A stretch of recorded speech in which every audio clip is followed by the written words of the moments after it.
the American dream, as well as the right to follow those who can help us reach that dream.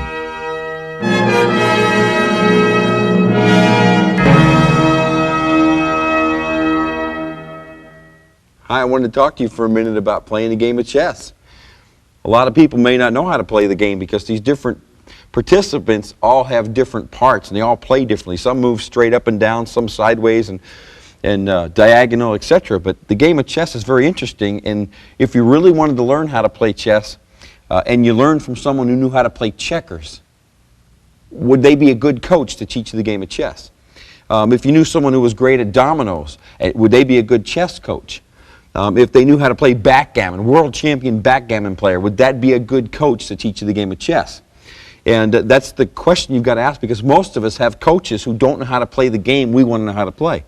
And we wind up being a pawn in the game. See, the little guy out front who goes out here and is used to sacrifice to set up how the world really works. And that's what most of us are doing. We're playing the pawn in the game. To go from chess, I'd like to make a comparison, take the game of chess and call it the game of finance. And then instead of having a backgammon coach or a checker coach, we have what's called a teacher in school. And we have the finance game to play, but instead they're teaching us things that are irrelevant to the game of chess. For example, when was the last time you really used your English literature class to make a living? I think what I'm trying to do is parallel that we go through our educational system as young children. We spend 14,000 hours from kindergarten to high school, being taught things that promise us a future, and that the people who get the better grades are going to be more successful in life. And we're led to believe naively, graduate out of school, then the rest of our life will be easy because we're prepared. I don't know, like I found out it was totally irrelevant. When we got out, no one cared what grade was, man. No one what our grade was in science. If we went on to college, we got 4 or 5 more years of the same subject to go out and then find a job, to work the majority of our life, making a living, to pay money to buy food, clothing, automobile, transportation, homes, security, and all the things that we need to purchase. See, after we get out of school, we're then aware of the fact that money is important. And see, some people say, well, now, money isn't everything. And you're right. Money isn't everything unless you don't have enough of it. You ever been there? It becomes all-encompassing, doesn't it? And it's so funny because a lot of people say, well, money doesn't buy happiness. Well, who was your coach who told you that? What checker coach told you that in the finance game, money isn't important? Money determines virtually every aspect of your life to different degrees.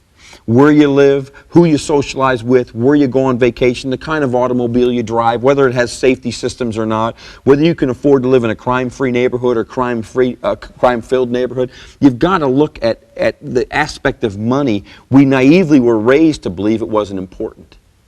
But in reality, it affects every aspect of our life. Now, naive people are going to deny it. But when we stop and think about why do we get up every day and go to work, is to make a living. It's the money we make that's important. So what we've got to do is we've got to look out and say, maybe some of you today are willing to say, you know what, I've realized in my life that money does determine a lot. And it doesn't matter if I was a football player in high school or a cheerleader in high school. It doesn't matter. What determines my life from here on out more than any other factor is the amount of money in my pocket. And that's what I'm looking for, is people who've realized that the financial game is a lot more important. For example, you spent all those thousands of hours in school, yet we didn't spend 1 minute learning how to capitalize in the finance game. We were taught that all those silly subjects we took were important, but we were never taught one thing.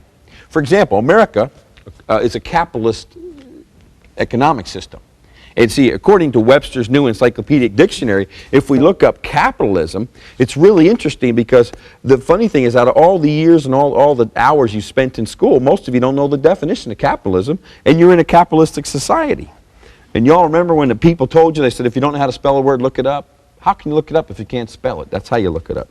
Capitalism, an economic system in which natural resources and means of production, distribution, and exchange of wealth are determined by private decision rather than state control. That's the definition of capitalism. Now, were we taught that in school? If in fact we live in this country, and what we're taught, we live in an economic system which is capitalism, but then we spend 14,000 hours in school and we're never taught how to be a capitalist, how to participate in capitalism. We're taught how to be a pawn in other capitalist programs. See, we're taught how to be an employee. And see, I believe that our forefathers gave us an opportunity. our great-great-great-grandparents were descendants from, grabbed their guns when the English government raised their taxes to 13%. And they revolted. And they killed people. They were so angry and so embittered and enraged that they killed people to start a free country where they could have religious freedom and financial freedom. And they could pursue their dreams without any kind of a reliability on who your family tree was. See, originally, if you were born into wealth, you were in wealth. And if you were born into poverty, that was it. You had no choice. And our great-great-great-grandparents made a country, willing to give their lives for it. They made a country where you and I can pursue it. We can go from poverty to wealth. We can follow the American dream. And yet today, they got enraged and killed people over 13%. You add up your school tax, property tax, excise tax, sales tax, state income tax, unemployment tax, and federal income tax, you're way over 13%, and you're sitting there being a pawn. Now, I'm not talking about starting a revolution over taxes. That'd be silly. But the point is this. Do you know that most of it, all of us, on average, work till May 1st just to pay our income taxes? Federal? Then we got state and all the rest of the year. Some of you are working and wondering why money's not gone as far. And I look at it this way. There's two things we can do. We can complain about how much the government's taking and how much this, or we can increase our percentage. You see, if the government takes 60% or 70% of our money, that's the system. That's what's working. We can increase our take. You see, that's what I look at. Now, the hard part is, if you had a checker coach teaching you how to play chess, you wouldn't play chess very well. And we've had teachers that made $30,000 a year, $20,000 a year, and they professed to teach us what we needed to be successful. Now most of us are mature enough and rational enough and realistic enough to admit that we were not prepared for the financial institution we were dumped into. Now we've got car payments, we've got college to prepare for our children, we've got mortgage payments, we've got insurance payments, we've got phone bills, we've got credit card bills. We weren't prepared for all that. So who's your coach? And that's what this is all about. Who's your coach? Because, see, great athletes, you look at a Michael Jordan, a Steve Young, a Wayne Gretzky, a Charles Barkley. You look at Barry Bonds. You look at these great athletes, and you know they have coaches. Your great singers have voice coaches. Your great musicians have coaches.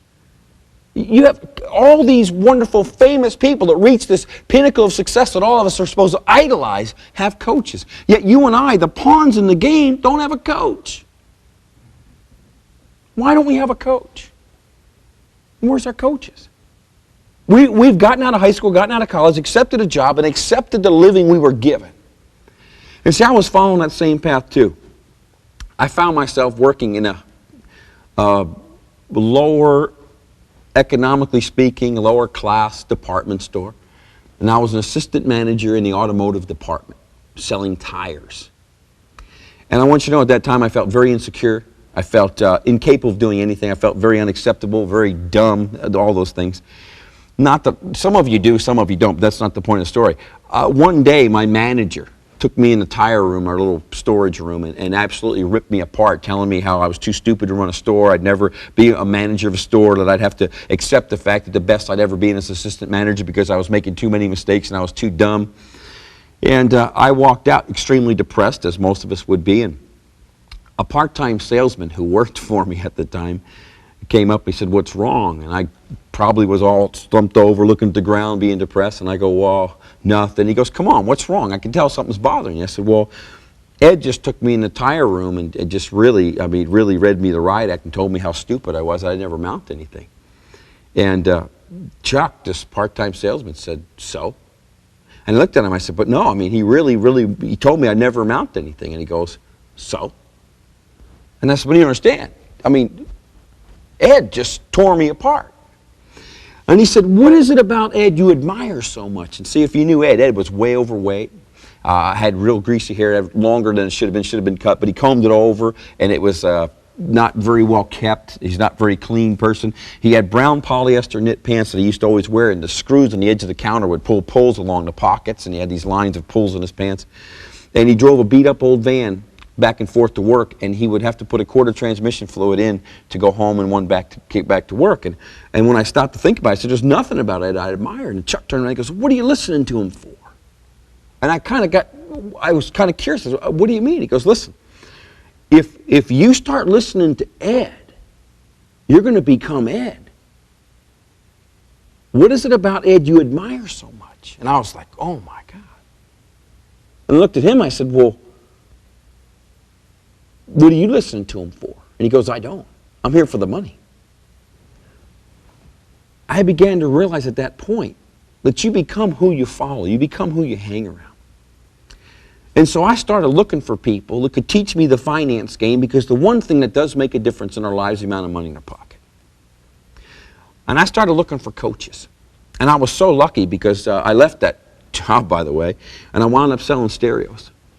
And one day the owner's brother, we stopped for lunch and we went home. He was changing his shirt, and he had a tape playing. It was called The Magic Word. It was by Earl Nightingale. If you ever heard of Earl Nightingale, he's a phenomenal speaker. And he had his little cassette player playing. He was getting changed. He pushed the button, and his tape's going on. Talked about the magic word. Talked about the difference between winners and losers. The difference between people who achieve greatness and people who don't. The difference between tremendous success and average. And it kept building up and building up. I mean, we never told me what the word was. He kept saying, you know, the difference that makes the difference between athletes who win consistently and ones who place once in a while. The difference between these people. The difference between this was. And he kept getting to the point, and then he'd say, and then switch subjects. And I was sitting there and started getting kind of anxious. What's the word? What's the word? And finally he got to the point. He said, you know, the magic word is. And my friend Mike came out and pushed the stop button. And I was on the edge of my seat waiting to get the answer. And Mike turned around and he goes, what is it? I don't know. He goes, come on now, what's the magic word? And I thought about it, you know, think, what did Mom teach you magic word was? I really feel stupid saying this, but I turned around and looked at him, I said, please? And he kind of chuckled and pushed the button back. I said, attitude. And it's amazing. I went through my boxes of stuff. I got my Lead the Field by Earl Nightingale. And I got the magic word tape. And this is my first coach. You see, my parents meant well. My teachers meant well. But my teachers and my parents didn't teach me what I needed to know for my financial gain. They didn't understand the chess game. They tried, they gave me good advice, the best advice they knew, but in a way they weren't a great chess player. Attitude. Magic word was attitude. So if you have the attitude of a winner, you have the attitude of success. It's more important than anything else. And some of you got to check your attitude. You know, a coach is so important. This man had found out what made people successful. He knew what the answers were. And so he was teaching it, and I got to jump by all these other people out there who didn't know how to play chess and get right to a chess player. Now, another person who's an incredible, successful teacher is Mr. Anthony Robbins. Now, Tony and I worked together for a little while, and in Anthony's book, Unlimited Power, he talks about matching and modeling. And he says, if you want to be successful, find someone who's already successful in your chosen career choice and work with them and match and model what they do. In other words, duplicate what they do. And see, I appreciate that because that's exactly what I do in my business. You don't have to come in and try and sneak around and steal my ideas. I've got a system that's going to absolutely teach you how to do those things. Here's what I've done. I realize that capitalism is you and I taking products to market and making a profit on them. That's what capitalism is. So I've set up a little program. And see, a handful of years ago or so, I sat in a room just like you may be sitting, and someone offered me an opportunity to start distributing products. And I jumped on it, and I worked it. I found I had a lot of lousy coaches. But then when I finally came across some good coaches who taught me how to play, I became immensely successful. And now I've taken what I've learned, and I put together a system like Anthony talks about, where you can come in and we can teach you and we can teach your people how to be successful in a business that already has been built for this. That's what it's all about. Another success trainer, one of the greatest ones in the world, Napoleon Hill. Andrew Carnegie, a billionaire. Before most of you were born, he was a billionaire. He paid this man a salary for 20 years to find out why people were poor. Not why they were rich, why they were poor. And he interviews Harvey Firestone, Thomas Edison, a lot of real smart people, and a lot of average folks. And he found out the difference, put it in a book. Now, if our education system was going to coach us on being successful, wouldn't this be one of our classes? But it wasn't. And I've got a real thing here. Look at this, man. This is an original hardcover Think and Grow Rich here. It's signed by Napoleon himself. It says, with author's best wishes for greater riches, Napoleon Hill. I mean, unbelievable. The hard copy. You can't get one of these. This is priceless right now. See? Coaches, folks. I've surrounded myself with good coaches. And what I'm looking at for is, say, if you never had a coach to teach you how to play the finance game, Is it any surprise that most of us don't know how to play it? Now, we've put together a system that you can document, you can duplicate, you can follow. It takes all Napoleon Hill teaches into account. He talks about using other people's efforts and other people's money and other people's ideas. That's what he found. We've put all those things together. And see, now what happens, we've got the game of chess all lined up. We've put together manufacturing to capitalize on the largest market that's ever been known to mankind, and it's the environmental market right now. It's a trend, it's a change of consciousness, a change of thinking in the world today, and Equinox is on the cutting edge of that thinking with a product manufacturing, product distribution, product marketing, and most of all, training to teach the people involved in our company how to play the finance game. And some of you might be saying, you know, I don't understand. What gives you the right to be a coach? Well, you know, like I said, a handful of years or so ago, I sat in a room just like you may be, and I heard someone talk about making money. And I didn't have much money, and I didn't know how to make much money, but I got involved in the industry of being able to duplicate and distribute products. And over the years, I've been able to learn a little bit, and I was misled by a lot of people. And when you're in an industry that doesn't have degrees and stuff, you can kind of accept it. And some of you are working maybe in a network marketing company, for example, where you're distributing products. But I got who's your coach? Who's your sponsor? What have they done? Have they achieved anything, or are they just promising you? And what I found out is this, is if you don't know the way to the promised land, you're probably going to have a hard time leading someone there. And I was lucky enough in my life to meet a couple people who were immensely successful, and they showed me the path, and they showed me what to do right and what to do wrong. And I've achieved tremendous things by duplicating my efforts and building a sales force and capitalizing on distributing products in a capitalist system. And some of you may be afraid of the network marketing business, but I'm telling you, it's pure capitalism. It's capitalism at its best.